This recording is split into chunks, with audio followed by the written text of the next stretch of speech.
गोवा, जिसे हम parties, alcohol, adventures और वेकेशन के लिए जानते हैं, अगर आज मैं आपको उसका एक दूसरा साइड दिखा दूं तो एक ऐसा गोवा जिसे शायद हमने कभी असल ढंग में देखा ही नहीं।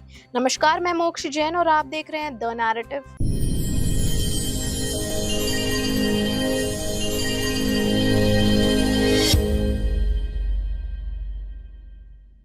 और आज हम बात करेंगे उस गोवा की सच की जो समुद्र और नाइट लाइफ के पीछे कहीं दब गया है।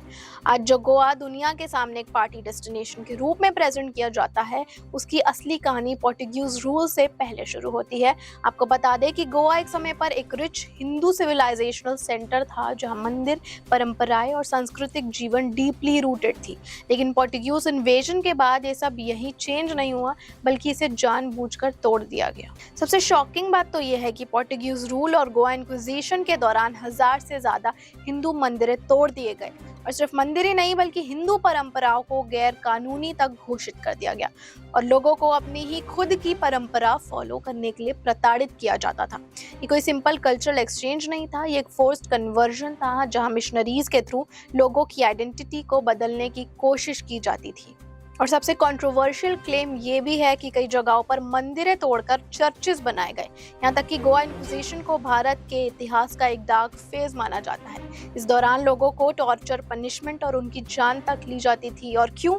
क्योंकि वो अपनी मूल मान्यताएं फॉलो कर रहे थे, और ये सब कुछ क्रिश्चियन मिशनरीज के एक्सपेंशन के दौरान हुआ। अब सबसे इंटरेस्टिंग और कंसर्निंग बात यह है कि आज भी गोवा की इमेज क्या है?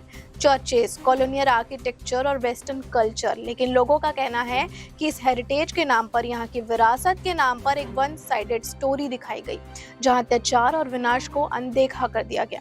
लेकिन अब धीरे धीरे गोवा का नैरेटिव चेंज हो रहा है। टेम्पल टूरिज्म प्रमोट हो रहा है, एक 10 तीर्थ यात्रा जैसे सर्किट्स लॉन्च हो रहे हैं और कल्चरल फेस्टिवल्स, शिगमो जैसे त्योहार को पुनर्जीवित किया जा रहा है। सरकार ने 200 करोड़ का बजट भी एलोकेट किया है उन मंदिरों के रिकंस्ट्रक्शन के लिए जो कॉलोनियल पीरियड में बर्बाद हो गए थे, और एक एक्सपर्ट कमेटी भी बनाई गई जो खोए हुए मंदिर स्थल को आइडेंटिफाई कर रही है।